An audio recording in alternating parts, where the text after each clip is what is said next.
This has been Strictly Ball Business. Strictly ball business. Strictly ball business. I like that video. Shit. Chet Holmgren, Mini Haha Academy's very own. He is going to be a rookie this year, as he was chosen second overall by the Oklahoma City Thunder.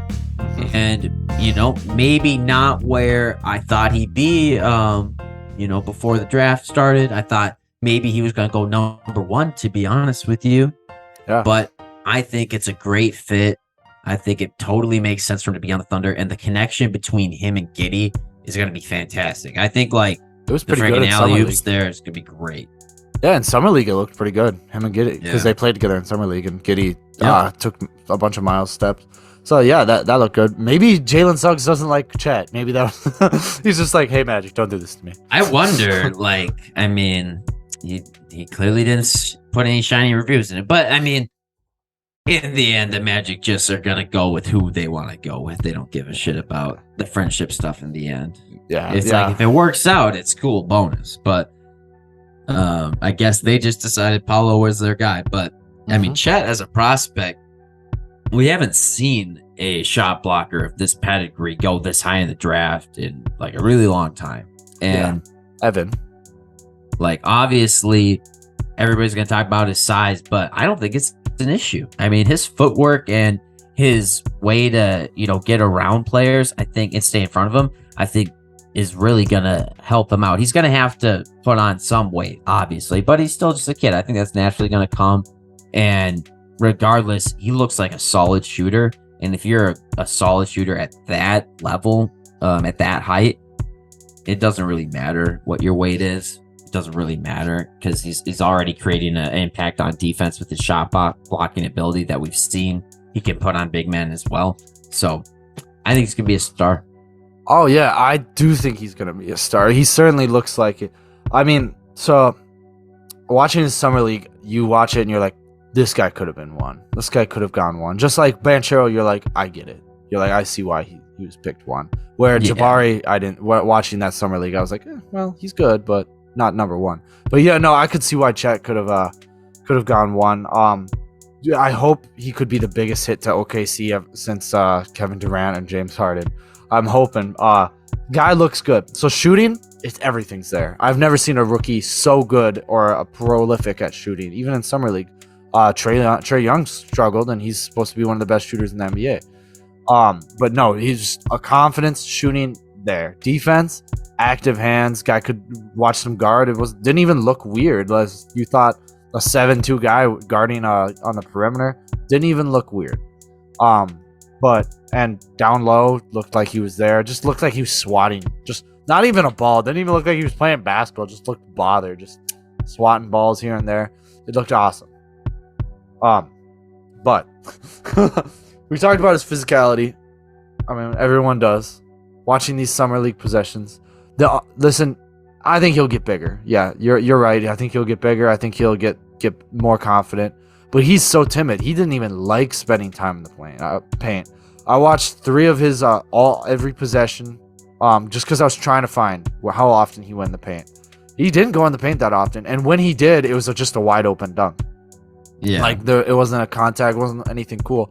So that's my only he's not worry. backing anybody up in the post with that weight. No, and a lot of times they just had 2 wings guard him because he couldn't back them up. So they're like, just go out and guard Chet. Because he's just wasn't stronger than most wings in the NBA. So that's my only thing. I still think he's going to be fine. He's going to come in and do that. But he needs to get a better inside game than he has. Even cutting didn't do that much because he is slower. I don't think he slows down the offense. But I am confident he cannot be a center in this NBA. I think he'll be a fine 4. I think he'll be a fine power forward. Yeah, he's probably going to be a 4. Defensively, I don't think he can really keep up with the big guys there for center. But, he's a millionaire now, so he should have a personal chef. And they should be having him on a 20,000 calorie a day diet, I think. Yeah. They should just have a cow in his house. They're like, go bite the cow and then come and eat. It's like it's a raw. He must cow. be a picky. He must be a picky eater. He must Has to only be. eat chicken nuggets and mozzarella sticks. Has to be. That's the only way. But Yeah, because I mean, Yeah. you got like one spectrum of him, and you got Zion. You know, like, how do we get that? It's clearly you don't like Eden. if you throw Or them both maybe he's got together, crazy high metabolism. yeah, I mean that's probably what it is. Quite transparently, he probably has a crazy high metabolism. But my last struggle with him is his playmaking looked awful. Actually, granted, that's not what he was drafted on. Everyone knew he just wasn't a good playmaker. Passes kind of look stupid. Like he made a bunch of like really dumb passes, like tried to go behind the back, and it's just like hit someone else. They're just they're like, oh okay, whatever. He tries to be a little too swaggy sometimes. Yeah, which granted that's not going to happen during the regular season. But even like some of his through passes, just kind of like whatever. Like he gets overwhelmed, just kind of throws it out of the way.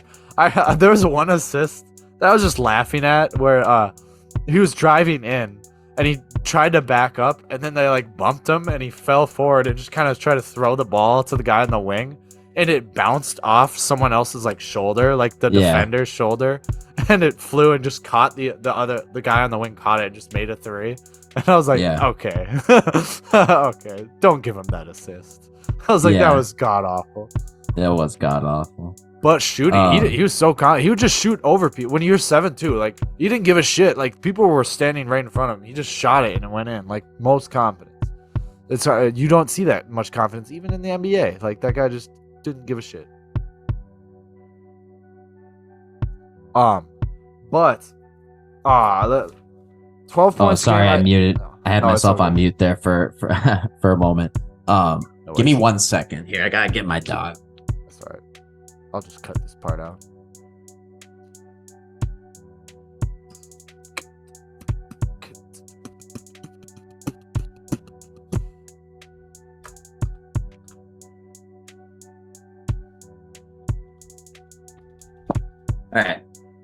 All right.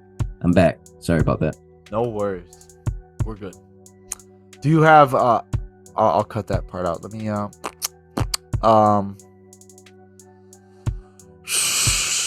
I'm trying to find a good transition in my head that's gonna seem seamless on that thing. How many with Chet on the OKC, when do you think they'll make the playoffs for the first time? I mean I think like 3-4 years from now, maybe. 3-4, so so like like 2025, 26. 25? Is Shea still on the team then? If they don't make the playoffs, I'm gonna get frustrated if like Shea, he's been on that team. They could probably deserve to win. I'd say. You think they're gonna make it sooner than that? In 2025? No, maybe 2024 is the best hope. They're not making it next year. We'll see how they do this year. I don't think they're making next year. So yeah, 2024 I think would be my position. It's only a year earlier, but I think that year really matters because they have Shea, who's a great player. We've talked about it. This guy's awesome. But I think they might have to make a trade, like or something that accelerate it, especially if they see Shea get some. The minute they see him, starting to frustrate, because I do think Chet is like a win. Like he's probably needs after his rookie year, he'll be ready to help out winning basketball, kind of like Luka was. Same trajectory as Luka, where he came in and he was already really good. He just needed a year to get on his feet. I think that'll be a lot like Chet. So I think this team might be built with Josh Giddey and him might be built around signing a decent free agent or making a trade to fit into Shea and Chet's timeline. I think realistically they're gonna have to trade for someone because I don't know who you're gonna convince to come sign a contract in Oklahoma. But I guess it's possible. There are some people that are from the South, so maybe. But most likely these days in general, teams have to build secondarily through trades. That's just guys are signing extensions. Like they're trying to maximize their money. That's how it's working out. Mm-hmm. But that's Chet. He's going to be a great guy. I do think, as I was talking earlier, that Paolo, he's on the same line as Paolo. Tier 2, I think all the skills there. I just need to see how they are in the NBA. So he could, right now, I think he'll be he can be the second best player on the team. We'll see if he can form into that. That's a hard thing to mold, but You got anything else Yeah. on Chet? No, I'm excited to see the highest draft pick that I know of from Minnesota. See how he does. I'm cheering for him. Really hoping he does well. So that's all I got. Yeah. Comment below. Let us know what you think about Chet. Alright, strictly ball business. We went so hard for you, so you leave a comment on the tube.